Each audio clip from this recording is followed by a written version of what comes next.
porque sé que todo es posible para aquel que cree. Creo que Dios me dio talento antes de nacer, por eso nadie tiene flow como RG. You thought you watching TV, we're at television. This my walk, man, you don't see these type of clever writtens.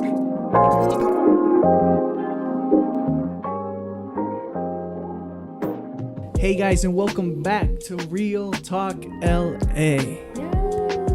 Yeah. It's lit. That's a new one. So today we got Maria, Eddie, Michelle, and me, Joshua. We're going to be talking about coming out as a Christian. That's crazy. Coming out as a Christian. And why did we pick this topic? Because right now, more than ever, I feel like there has been more persecution towards Christians. I agree. In the modern era, especially with everyone having their mentalities of being able to do whatever they want. The idea of Christians is the idea of control, and the people don't like giving up control. They like controlling, governing their own lives. Mm-hmm. So Christians are getting persecuted. Sometimes you're called dumb. What has been your experience with recently? My experience with this, since I became Christian recently, I've gotten a lot of backlash from it. I really don't care, so it's not really a burden to me, but I know that for some people it is. For me, in the beginning, I had so many people ask me why. Like, it's kind of stupid. Right? There's no point. Like, you believe what you want to believe. Why do you decide to believe something that restricts you from doing so much? Mm-hmm. And I guess at the end of the day, it's more so following a path that you believe is right in your own way. Especially with the people that you surround yourself with. You want to surround yourself around good people. And I feel that in this community, I'm surrounded by good people. Yay. And it's just a lot of that is very good vibes. And then with my anxiety on how I had it, I felt God was the way for me to go. And it was through a Christian path instead of a Catholic or any other path. And didn't even you were talking to your therapist? You go to therapy, right? It's open ground. Yeah. It's open ground. And didn't even your therapist say that you finally did it? You unlocked the key. Yeah. So the key for that was finding faith, which obviously your mind has a logical and an emotional path, one side and the other side, and you have to find the middle of it. Which at the end of the day, that middle, to what my therapist said, to majority of people, is faith. And I 100% agree with that because it has helped me out more than any medication that I've ever taken or any exercises that I've ever done when it comes to anxiety. Mm-hmm. So, well. And what about you, Michelle? We were talking about how you had a recent family conversion, right? Your mom recently was converted to Christian, first generation, right? Tell me how that has been. I think there was a lot of backlash with my family because they're all Catholic. And they were like, well, why are you believing that way and stuff? So I think we kind of like got isolated from them a little bit. Oh. And then it kind of bothered my mom a little bit, but not really. And we kept going. And she kept like, going with her Christian faith and stuff. And also, this is her testimony part of it too, that through her, her mother and like her whole family came to Christ. They were like devoted Catholics, and after they saw what God was doing in her life, they all turned to Christianity. Really? Yeah. So you ended up, the people that at first were like, why are you doing that? Ended up actually following this. They're like, wow. That's crazy. Like they saw what was going on in my mom's, like they saw the transformation that my mom had gone through. What a true relationship with Jesus was. A true relationship with God, how it changed. And like, and now my mom's family is all Christian. And it's crazy now that you hear that testimony. I think you've also lived something similar. Yeah, I mean, I feel like close to Michelle, like my sisters also, they have their own relationship with God now. They go to church.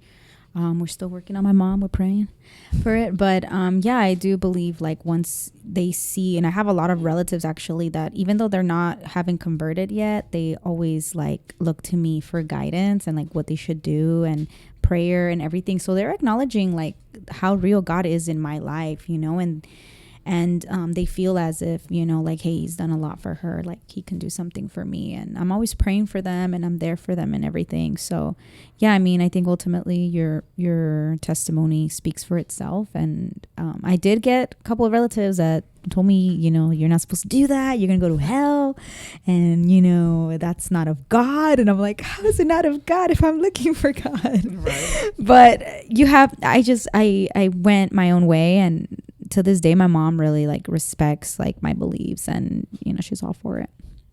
Right. And now you seeing that everyone was backlashing against them. You could be the catalyst for your. I very much could be. But the way I see it, that ain't happening. Believe, Eddie, believe. They have some crazy I think ultimately you just want to like just live the most authentic Christian lifestyle you can, and in the process of that, you'll see your family like coming to Jesus without even you telling them anything. They're just gonna see your life completely change. Actions speak louder than words. Mm-hmm.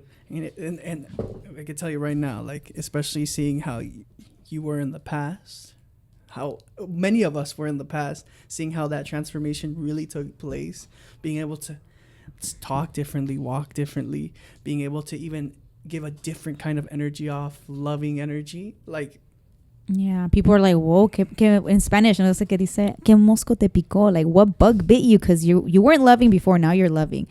You weren't as calm before, now you're like peaceful and joyous. So it's definitely different. So what about you? What made you, because I remember back in high school. I remember you in high school. yeah, man. Not high school, Joshua. 2018 or 2019, where you were a character.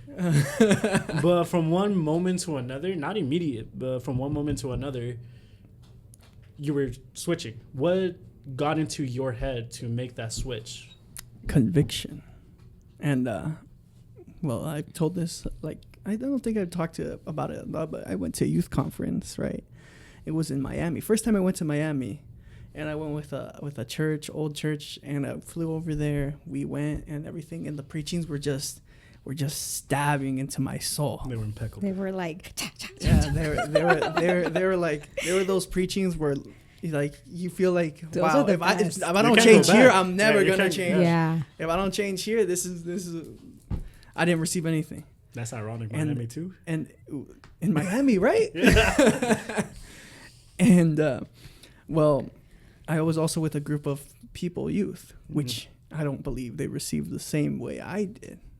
And I saw like the hypocrisy, and I was like, I'm like these people. You're like, I'm one of them.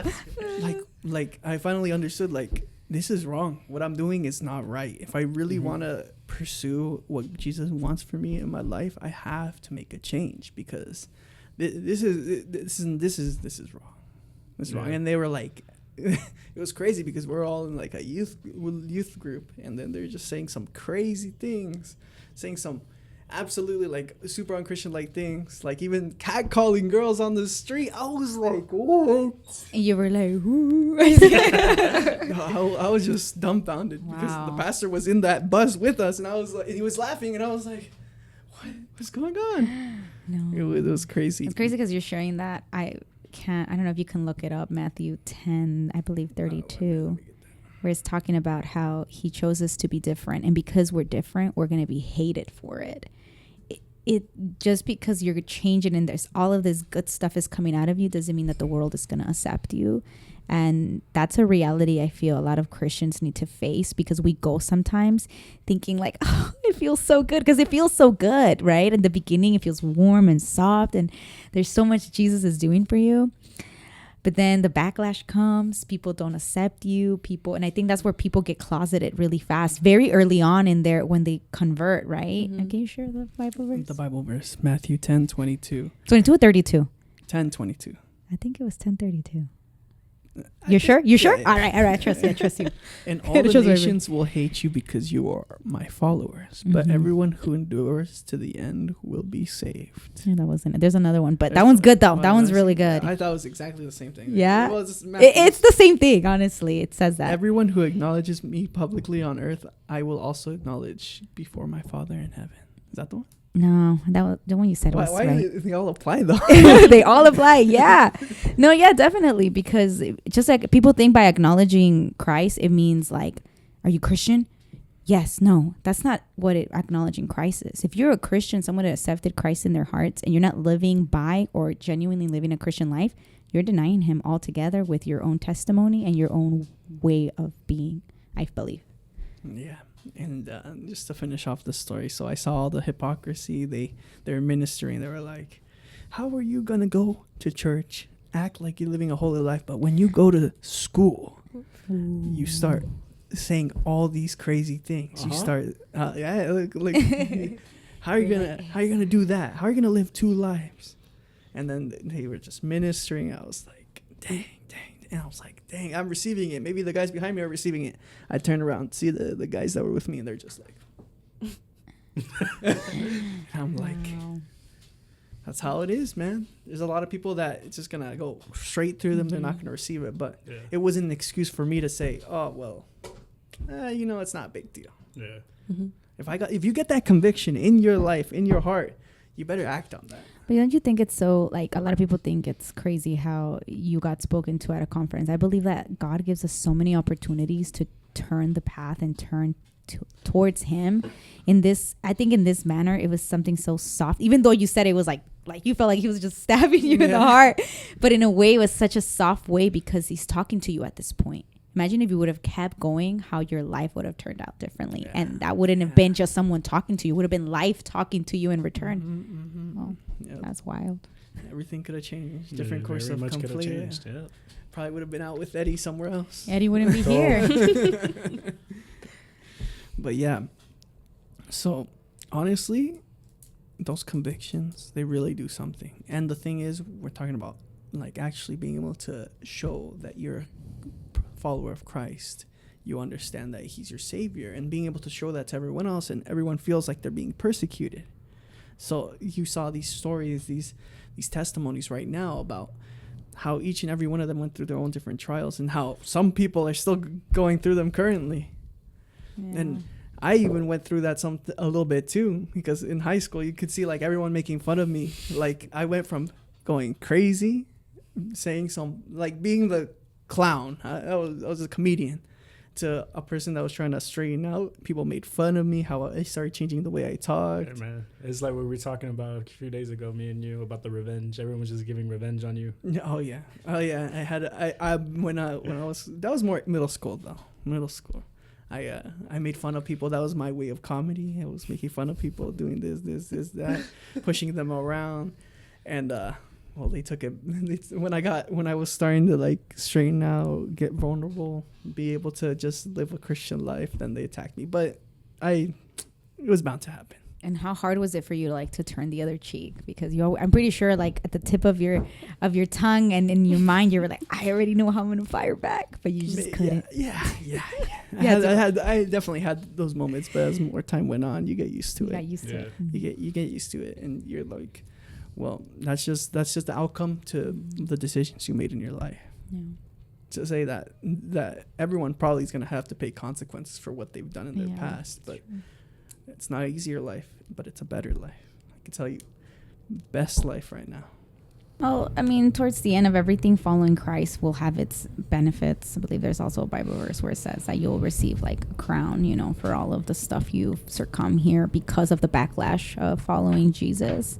But I honestly don't really think you can give advice as to how did you're just gonna have to own up to it, honestly, and accept that because you're following Christ and you're a follower of Christ, you're gonna get backlash left and right by your own family. They will turn against you, they will hate you, they will shun you, and sometimes not. Sometimes they'll, like in Michelle's case, they'll grow around. But imagine what would have happened if your mom would have succumbed to that backlash and been like, yeah, you guys are right, I'm not gonna go anymore. You probably wouldn't be here. She wouldn't be following Christ. Your whole family would have been still doing the stuff they're doing, but instead it had a different, right? Perseverance was key here. Perseverance. Yeah, persevere. Just persevere. Push on through. It's not going to get easy, but, he's with you. He's with you. Carry that cross daily. Well, what did your parents say when you told them? Exactly. Or how did you tell them? I told them I was getting baptized. And what did they say? My We mom, baptized you already when you were little. I have the picture right here. Actually didn't know I got baptized as a kid. Oh, okay. Yeah, they told me that I was like, oh yeah, you got baptized when you were like 3, and I'm like, oh, okay. Okay, I'm doing it again. Yeah, but my dad was all for it. Mhm. Like I said, he loved the fact that I was able to find God myself, because they were never able to, Mhm. I guess, set me straight. And then my mom was kind of against it in the sense of like, oh well, like we're Catholics and all that. And then she would really want to speak on it, because my dad would kind of just be like, it's a good thing that he's following God in his own way. Yeah. But my mom always, and still kind of has the mentality of like, Yeah, because sometimes people are more focused on what will the family say. oh, all my family knows, and Yeah. like out of just a number 20 people, only like 3 actually like were all for it, Yeah. and everyone else was against it. They'll change. My mom till this day, she'll call me and be like, hey, Juanita's son is acting like this. Can he go to your church? And I'm like, I've heard a lot of my cousins and a lot of relatives along the way because they were not in the right path. And my mom till this day, she's like, I don't know where you would be if you didn't find church. Like, I really thought you were gonna like, I had an uncle tell me that. He's like, jokingly, I don't know, but he told me, he's like, there's a street in LA known for prostitution. He's like, I would literally think this is where you're gonna end up. Literally. That is a crazy thing to say to someone. I was just like, Hey, you know, ooh. But I mean, who knows? You know what I mean? Like, just women. She said that wasn't my possibilities. That was like one of the. You just never know, because life just takes so many switches. Like, at the end of the day, like they will acknowledge that it's for your own good, and you're gonna grow and show them eventually that it was the right path to take. I mean, for me, I don't care what they think. Yeah. That's always been the mentality. That's gonna change. That's gonna change. Well, hopefully not. I hope you you know what, Eddie? Well, I hope you stick to that whole mentality, because honestly, it's hard. But you know, I've always had the mentality through a lot of different things. But I'm not saying like you're not gonna care like they're attacking you, but you're gonna care about them. Oh yeah. Yeah. In that aspect, you're gonna start caring. You're gonna be like, hey, you should come. But the thing is, like, like they always make fun of me. I'm like, I'm going on a diet, and then I don't follow through like 5 days, and then we're done. This is where you have to change. You can't. This is not a month thing, month phase of your life. This is a lifetime thing. Yeah. And when they see that result, same way when you lose weight and you're actually consistently being on that diet, month 2-3 months down the line, you're actually slimming down and everything. They're gonna be like, oh snap, this guy actually took it seriously. His actions spoke louder than just saying, oh, I'm Christian. Oh, I'm going on a diet. See, same thing. So you gotta be persistent. Just like Maria said, you gotta be persistent.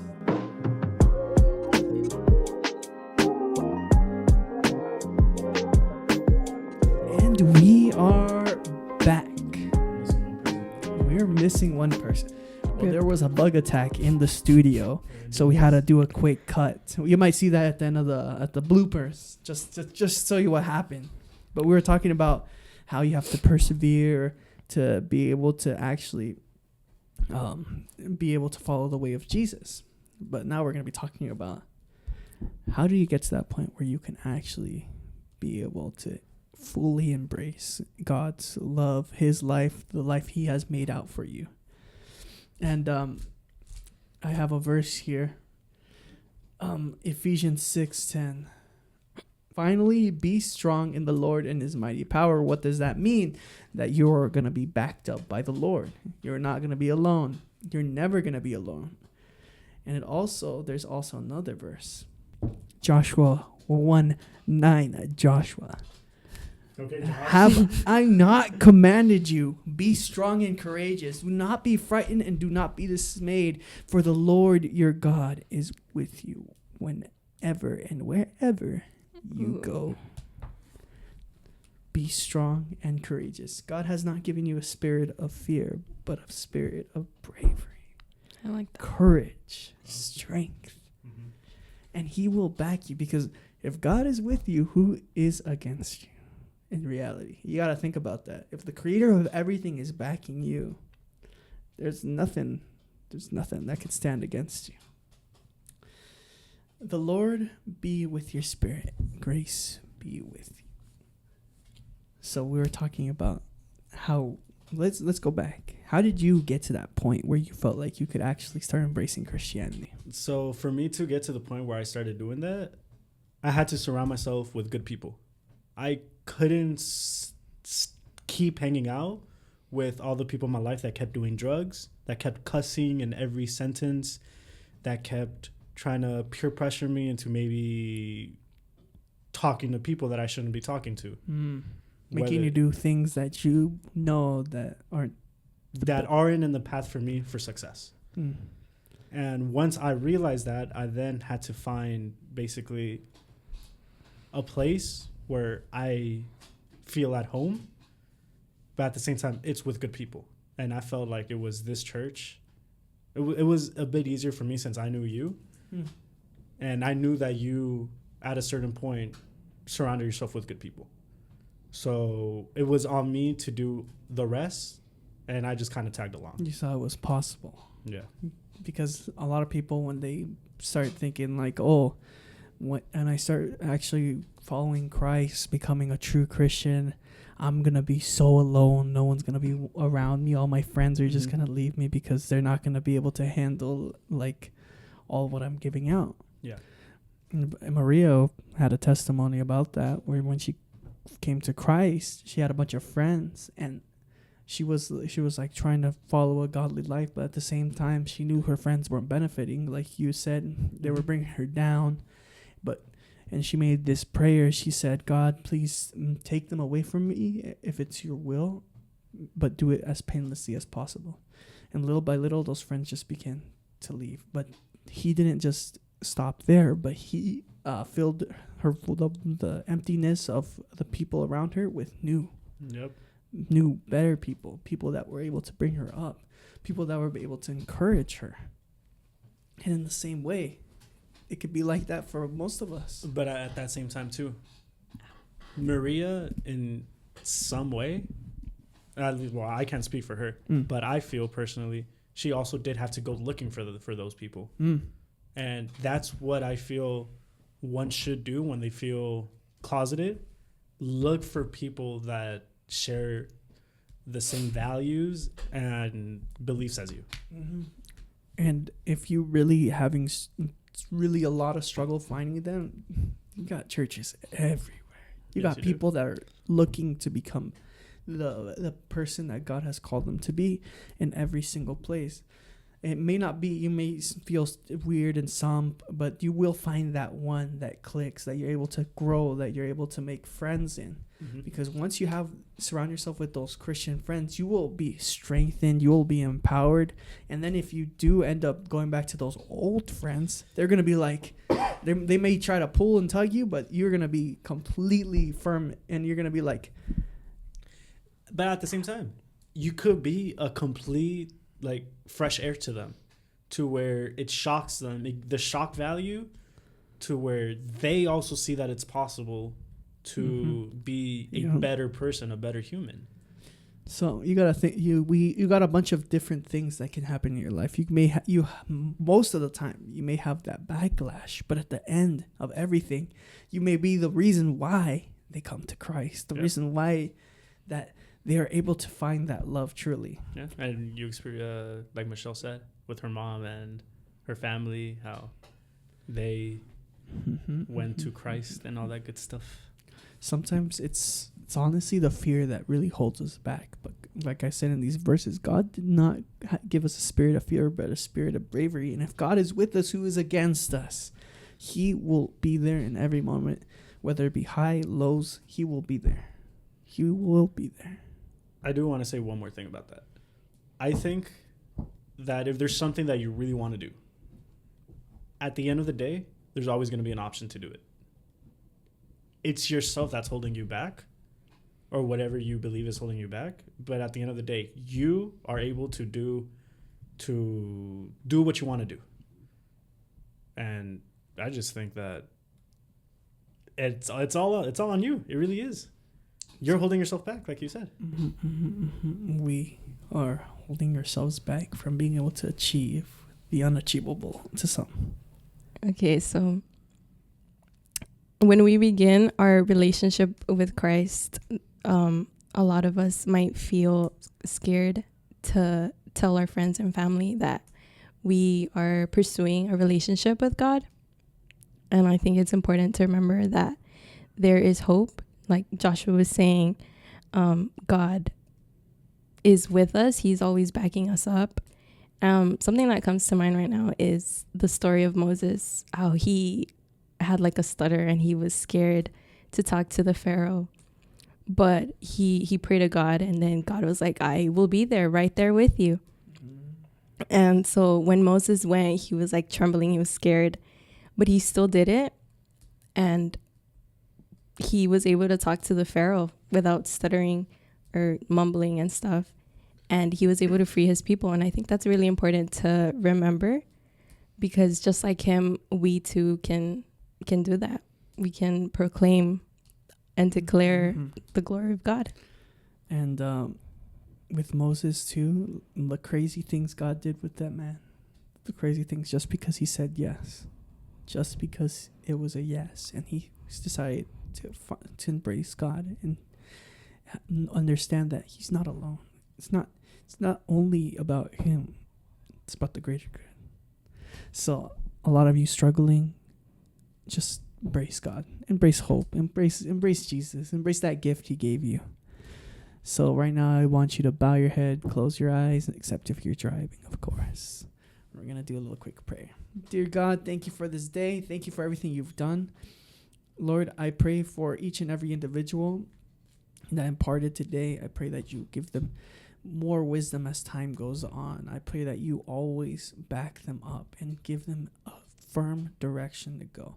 I pray for each person listening, going through these issues. I pray that you give them a spirit of bravery, that they understand that they are never alone, that you are with them, that you will always be with them. Lord, I pray in your holy name. Amen. This has been Real Talk LA. We'll be seeing you guys next week. And that's when... Joshua, please. Wait, did you see why my daughter's afraid of bugs? I'm the same way. Wait. Mommy, get in there. Stay in there. we're going to have a little intermediate time. It's right there, Mario. Come out. Go back in. Oh, he took it down. Where? It's right there on the table. Get it. Push it, Eddie. That's not Eddie. But oh,